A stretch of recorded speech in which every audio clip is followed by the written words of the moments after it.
curriculum vitae and just give us a brief synopsis of the difference you want to make in the new assignment given to you if you are confirmed by the Senate. The floor is yours. Thank you, Excellency. The President of the Senate and Chairman of the National Assembly, His Excellency Senator Goswill or Akpabio GC1A, the Deputy Senate President, His Excellency Senator Barau I. Jibrin.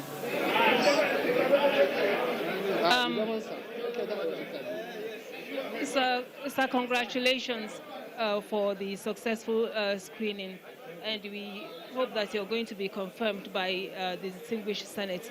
Now, you are the Minister Designate, Minister of State, Ministry of Housing and Urban Development.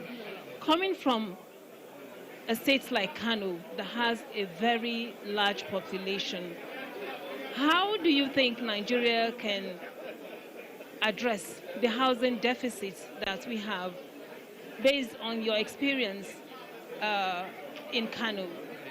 You know, as I said to the distinguished senators, I worked in Kano State Housing Corporation for some time, and we had a lot of programs we executed in Kano, and it goes well.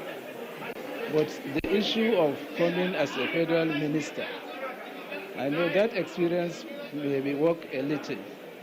So I need to, as I said to the August Senate, I need to take over and go through the handing over notes, see the level of implementation of the President's policy on housing. So whatever I'm going to tell you now, maybe it will be beating above the bush. So for somebody before going into office to say anything, from my own perspective, so I need to go take over and see whether the ideas I have will suit into the policies is being executed maybe for the past 2 years now. So this is my submission. All right, congratulations. Congratulations. Thank you. So we get back to chamber as the next ministerial nominee is being screened. That crisscross posting of students at that time strengthened national unity and exposed students to the different social configuration of the country. From 1973 to 1977, I completed Government Secondary School Gwaza and gained admission into School of Basic Studies, ABU Zaria. After having successfully passed the IGM examination, I was admitted to read political science in ABU Zaria. After graduation, I was posted to the old Imo State for my mandatory National Youth Service Corps. I was posted to Akwete, specifically Obehi Grammar School. Obehi, Azumini, Akwete, Asa, Umahia, Umudike. I'm still very, very familiar with the geography of that area. And that couldn't have happened but for that mechanism called NYSC. And I'm very, very grateful for that.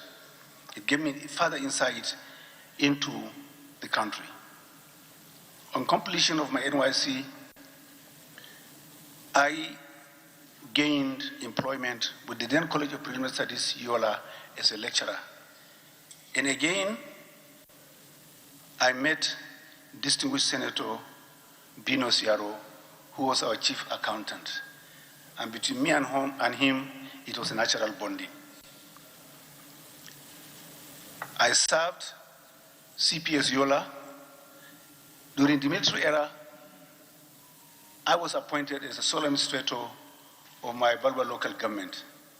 Coincidentally again, that is the local government of distinguished Senator Binos.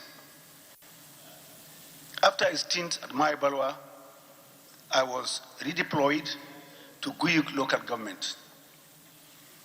After having completed that assignment, I was the pioneer director of College of Administration and Business Studies of Adamawa Polytechnic, which took over from College of Preliminary Studies, Yola. In 1992, thereabout, I applied and was employed by the then Nigerian National Petroleum Corporation as a personnel officer. I rose to the position of General Manager, General Administrative Services, later deployed to HR, Human Resources, and was also posted to Nigeria LNG as General Manager, Human Resources. That gave me a further insight into the management of oil and gas. The LNG today in sub-Saharan Africa is one of the most successful oil and gas company. After 3 years of service at the LNG, I was deployed to Kaduna Refinery and Petrochemical Company as Executive Director of Services. In 2016, we were working with McKinsey on certain reforms corporate-wide, and I was nominated to serve on that committee. So at the end of the committee's report, the nominee. Yes, sir. You can just go to the end and say you are ready to serve. Yes, Mr. President. I was appointed the Managing Director of Kaduna Refinery and Petrochemical Company. I am, with all sense of humility, the first non-technical Managing Director of refinery in NNPC. I have, all along the line, incorporated a farm called Zaidi Farms that was deeply involved in modern animal husbandry. Mr. President, distinguished principal officers, distinguished senators of the Federal Republic of Nigeria, I am here before you called upon by Mr. President to come and serve at a higher level to serve our country and move it forward, particularly the livestock sector. Mr. President. Thank you. From your resume, we wouldn't leave here today if we had to listen to the things you have done. So I think the President took his time in selecting this set of ministers. I'm very, very, very impressed. So, distinguished Senator Shehu, you want us to take Binus first? Binus Yaro. Yeah, just you have 1 minute so that we can have 1 or 2 comments. Thank you, Mr. President, distinguished colleagues. My name is Binus Yaro.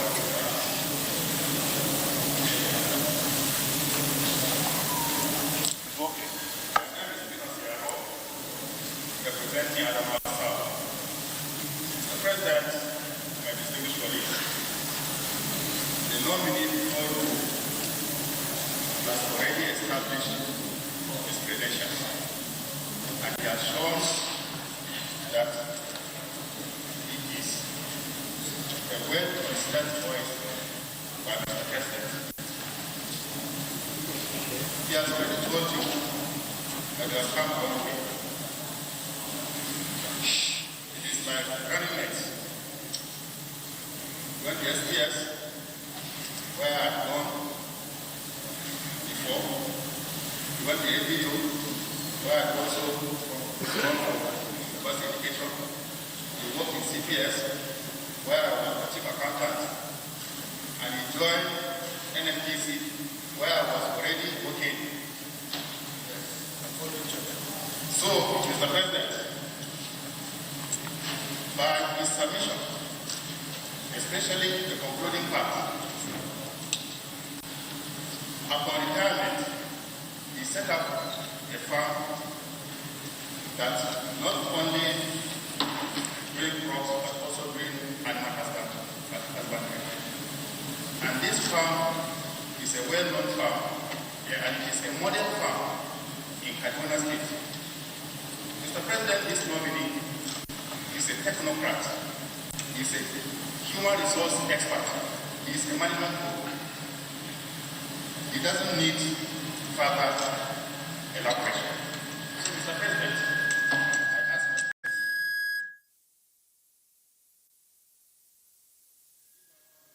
a vision, because he has shared the vision for the new office he's been appointed to. We've asked the senators for Adama yesterday. So he can just share that with us and then we'll learn to think about the fact. Thank you.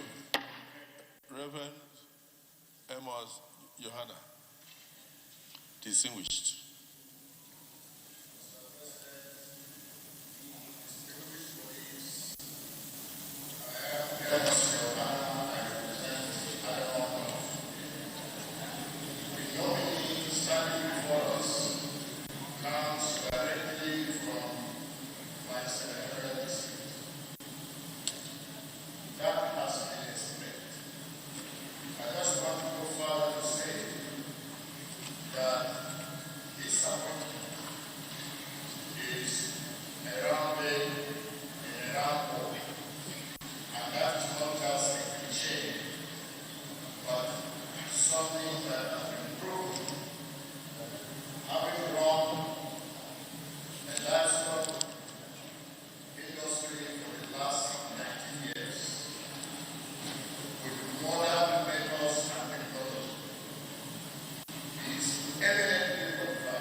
I want to use the voices of the people of Adamawa North and by extension Adamawa State to thank His Excellency the President of the Federal Republic of Nigeria for this very, very good choice to put the livestock industry in Nigeria on the very right pedestal. We thank Mr. President and we will ever remain grateful to him for honoring us by picking one of our best to serve in this government. With this, I recommend and I will move that though we are not afraid, because he is qualified to answer any question in livestock production, but he can take a bow and leave. I so submit, Mr. President, and I'm grateful. Thank you. If you notice, while you were talking, the microphone came alive, which means that as a man of God, God opened your microphone for all to see, for all to hear. God of resurrection resurrected your microphone. Clerk of the Senate. Clerk of the Senate. I hope you noted that. I noticed you were shocked. I've been asking him, I said, people are not hearing what distinguished senators are saying. He said, they are working on it, they are working on it. We are tired of working on this. Look at, if not because of Reverend Amos. You see, once you brought that your ecclesiastical voice on the microphone, everything opened. No, before I put the question, Senator Shehu Boba, you wanted to use 30 seconds to say a word. Yes, thank you, Mr. President, for recognizing me. My name is Senator Shehu Boba Umar, representing Bauchi South. Mr. President, distinguished colleagues, first of all, let me use to congratulate the nominee for being nominated by Mr. President. And Mr. President, I want to share or adopt the sentiment, so to say, by the two distinguished senators from Adamawa State, distinguished Senator Yaro and distinguished senator who just spoke now. Sir, the nominee is very much knowledgeable, versatile on the modern husbandry. And you can see that, sir, he understood the intricacies and the intricacies of farmers' hardest crisis. Mr. President have done a right choice by nominating this man. And be rest assured, he was part and parcel on all the committees that came up with this idea of livestock ministry. And I believe he is capable to take this position. Mr. President, I'm calling on my distinguished colleagues to also confirm the nominee by Mr. President. Thank you. I so submit, Mr. President. Thank you. Actually, Mr. Nominee, from your resume and from the contributions of those who have related with you and known you for decades, they believe you are a square peg in a square hole. And I must thank the President, because even for you to have been involved for 19 years in animal husbandry and all that, the question I would have loved to ask from here would have been that Nigeria has been bedecked by the problem of farmers, herders, crisis, leading to destruction of livestock, farms, farm products, and even human lives. Now that the President has decided to bring up this virgin ministry and to put it under your care because of your experience, can you just use 2-3 minutes to tell us what you think you will do to hit the ground running to bring all these issues to an end? Because with your appointment, I believe the people of Benue Plateau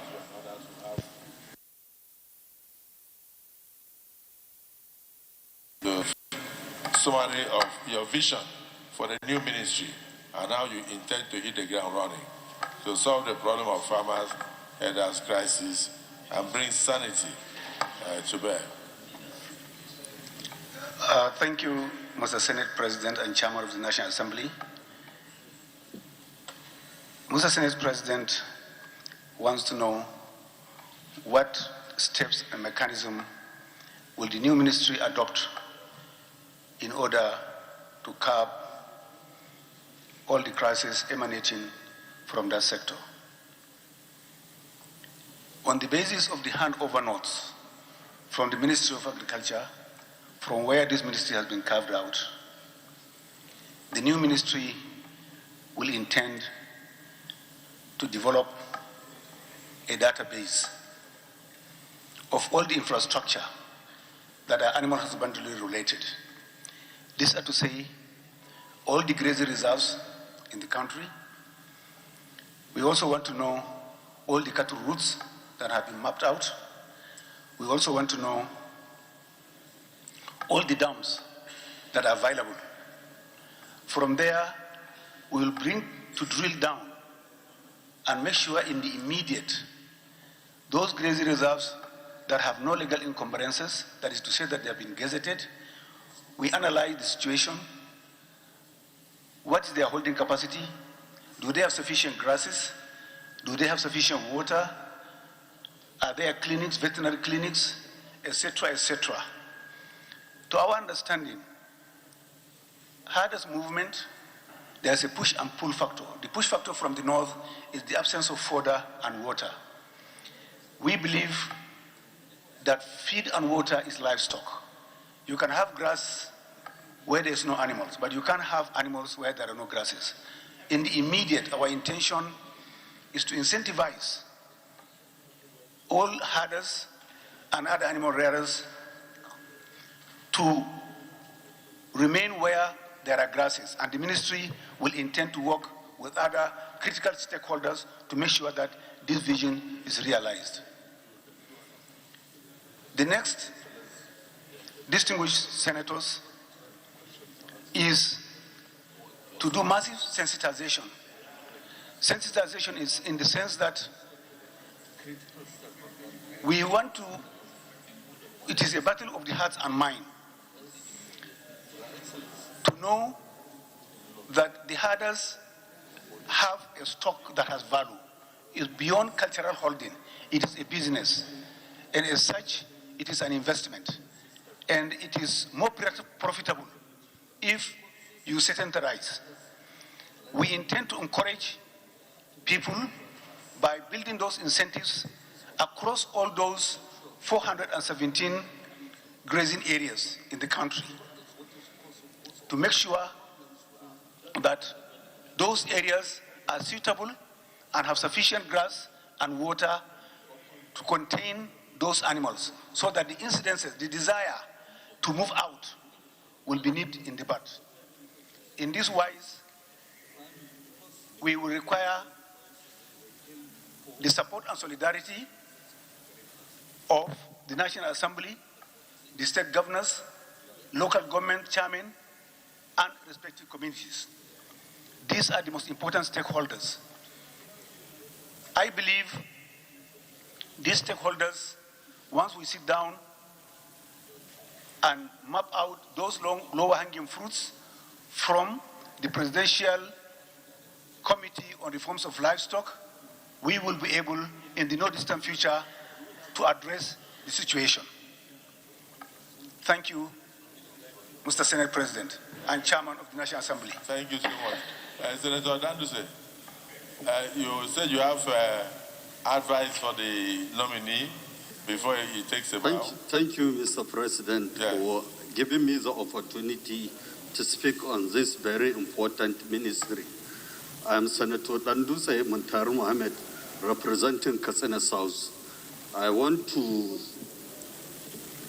use this opportunity as a minister who is saddled with a very difficult task, because most of this criminality that is happening in Nigeria, you need to work as a minister to have a critical stakeholders meeting with the planning herdsmen that are moving from one part to another. Because if you look at the modern technology that is happening in most of the part of the world, especially I was in Netherlands, I have seen how they are partnering. I was in China, I have seen how they are doing.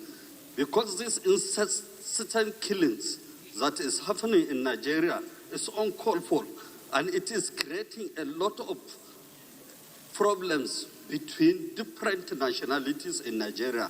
Nigeria is blessed, so we have to use all mechanisms that are important to ensure that that movement is stopped and modern partnering is being embarked in this ministry so that it will stop, because the obsolete systems they are pursuing, that is what is causing most of these challenges in most of the part of the country, not in the south, not in also in the northern part of the country.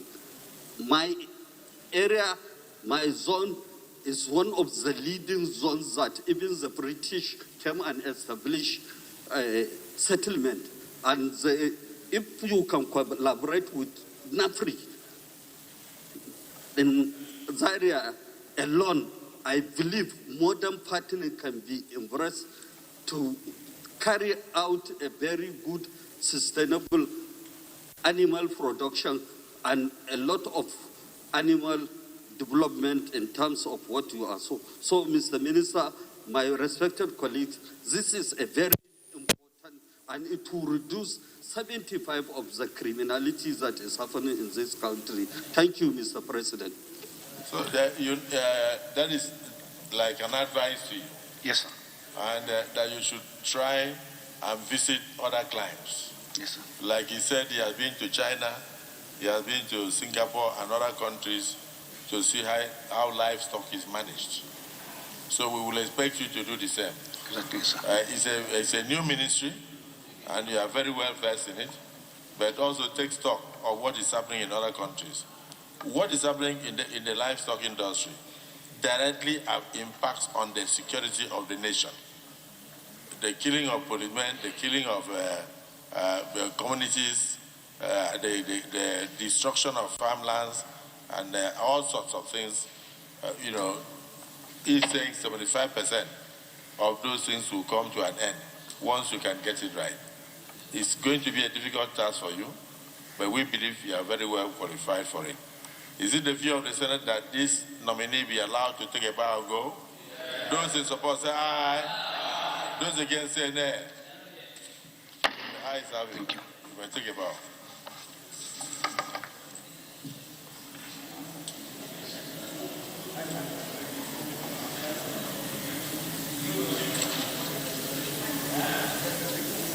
Yeah, that's Ide Mukhtar Maiha, the Minister Designate for the newly created Ministry for Livestock Development.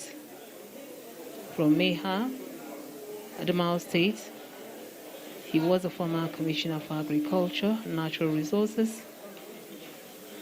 He also runs Zaidi Farms Limited in Kaduna, a farm that deals in modern livestock development.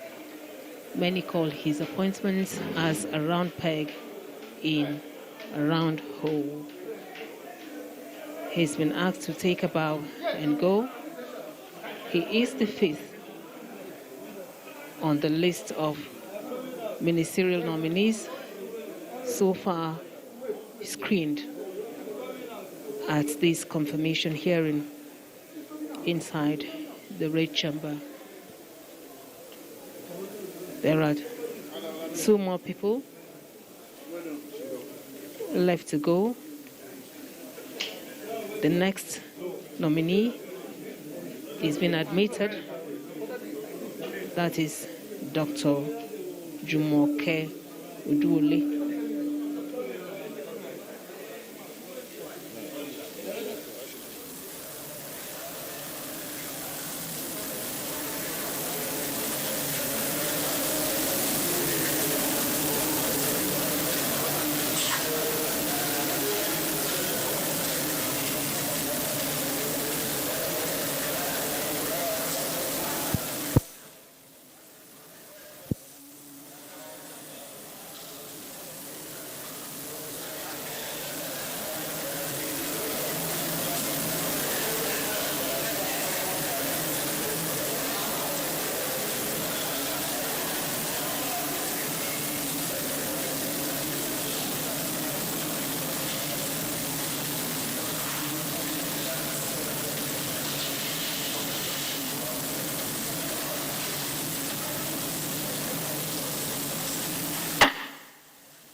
So thank you, sir, for joining us. Congratulations for the successful screen.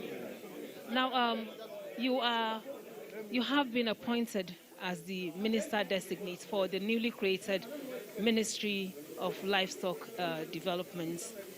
Tell us how you intend to hit the ground running, looking at the potentials of this ministry. Thank you very much, and I thank Mr. President for finding me worthy for this assignment. I also wish to thank these hallowed chambers for confirming the President's nomination. No doubt the ministry is new. It's an independent Ministry of Livestock Development.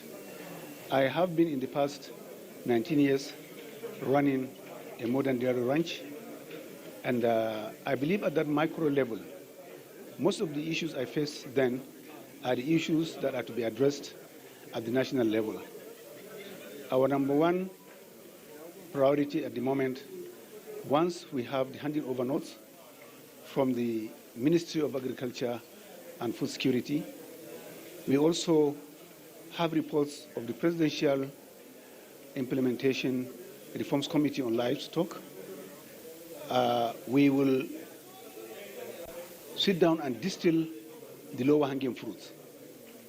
But to go straight to the point, The reason why herders move from point A to point B is simply for two reasons. Animals need fodder or grass and water. In the 6 months of the dry spell period in the north here, the countryside is dry due to a number of factors. But we do believe that with the 417 grazing reserves we have in this country, if these are properly rehabilitated in the sense of making sure that these grazing reserves are solely devoted for these livestock. You put up a lot of clinics, markets, schools, and other infrastructure necessary to attract the herders to remain in one place. This, I believe, is step number one that we will do. And in this journey, we are soliciting the assistance of important critical holders. These are the state governments, local governments, and the host communities. And particularly, the community leaders of the herders themselves. We have to have a handshake and agree on these steps to take forward.